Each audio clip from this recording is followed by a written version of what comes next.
မိုင်းဆော့ပစ်တယ်လို့မင်္ဂလာပါ2022ကမ္ဘာဖလားပြိုင်ပွဲမှာအာဂျင်တီးနားအသင်းနဲ့အတူချန်ပီယံဖြစ်အောင်စွမ်းဆောင်ပေးနိုင်ခဲ့တဲ့မက်ဆီကတော့အခု2026ကမ္ဘာဖလားပြိုင်ပွဲမှာလည်းအကောင်းဆုံးစွမ်းဆောင်ရည်တွေနဲ့ပြသထားနိုင်ခဲ့ရလဲဖြစ်ပါတယ်ကမ္ဘာဖလားပြိုင်ပွဲမစတင်မီကမက်ဆီဟာဂျာမနီကနဝင်ကလိုဇေရဲ့ကမ္ဘာဖလားသွင်းကိုအများဆုံးစံချိန်ကိုလိုက်မီဖို့အတွက်ရုန်းကန်ရမယ်ဆိုပြီးတော့သုံးသပ်မှုတွေရှိပေမဲ့လည်းအခုကမ္ဘာဖလားပြိုင်ပွဲအုပ်စုနှစ်ပွဲမှာတင်ဒီစံချိန်ကိုကျော်ဖြတ်နိုင်ခဲ့ပြီလည်းဖြစ်ပါတယ်2016ကမ္ဘာဖလားပြိုင်ပွဲအုပ်စုအဖွင့်နှစ်ပွဲမှာပဲအာဂျင်တီးနားအသင်းကြားခဲ့တဲ့9ဂိုးစလုံးကိုသွင်းယူပေးခဲ့ပြီးတော့ကမ္ဘာဖလားပြိုင်ပွဲမှာသွင်းကိုအများဆုံးကစားသမားဖြစ်18ဂိုးနဲ့စံချိန်တင်နိုင်ခဲ့တာလည်းဖြစ်ပါတယ်။မက်ဆီယာကလိုဇေရဲ့16ဂိုးစံချိန်ကို2ဂိုးအသာနဲ့ကျော်ဖြတ်နိုင်ခဲ့တာလည်းဖြစ်တဲ့အပြင်နောက်ထပ်စံချိန်တစ်ခုဖြစ်တဲ့တနိုင်ငံနဲ့သားကျွန်တော်တို့မာရာဒိုနာရဲ့ဂိုးဖန်တီးမှု8ကြိမ်နဲ့အတူတူရပ်တည်နေရလည်းဖြစ်ပါတယ်။လာမယ့်ပွဲမှာသာနောက်ထပ်တကိုးဖန်တီးပေးနိုင်ခဲ့မယ်ဆိုလို့ရှိရင်တော့ဒီစံချိန်ကိုကျော်ဖြတ်နိုင်ဦးမှာလည်းဖြစ်ပါတယ်။နောက်ထပ်ကျွန်တော်တို့ကမ္ဘာဖလားပြိုင်ပွဲမှာမက်ဆီရဲ့စံချိန်တစ်ခုကတော့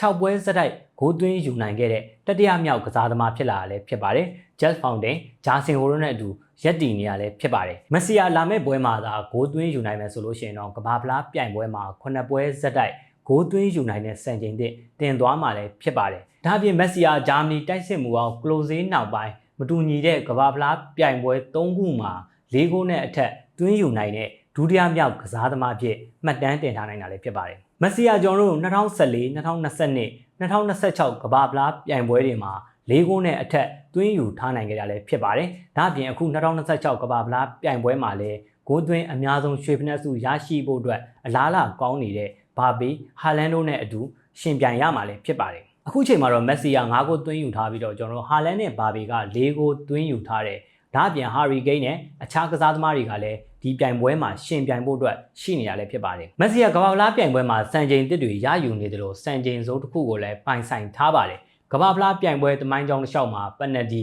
ပြိုင်ပွဲအတွင်းပက်နတီ9ကြိမ်မှာ3ကြိမ်ထိလွဲချော်ပြီးတော့အများဆုံးမှတ်တမ်းအဖြစ်စံချိန်တင်ထားရလဲဖြစ်ပါတယ်။မက်ဆီအနေနဲ့2016ကမ္ဘာဖလားပြိုင်ပွဲမှာလာမယ့်ပွဲစဉ်တွေမှာသွင်းဂိုးတွေသွင်းယူပြီးတော့အာဂျင်တီးနားအသင်းအတွက်အကောင်းဆုံးစွမ်းဆောင်ရည်တွေကိုပြသပြီးတော့ဥဆောင်သွားနိုင်မလားဆိုတာကိုကျွန်တော်တို့အတူတူစောင့်ကြည့်သွားရအောင်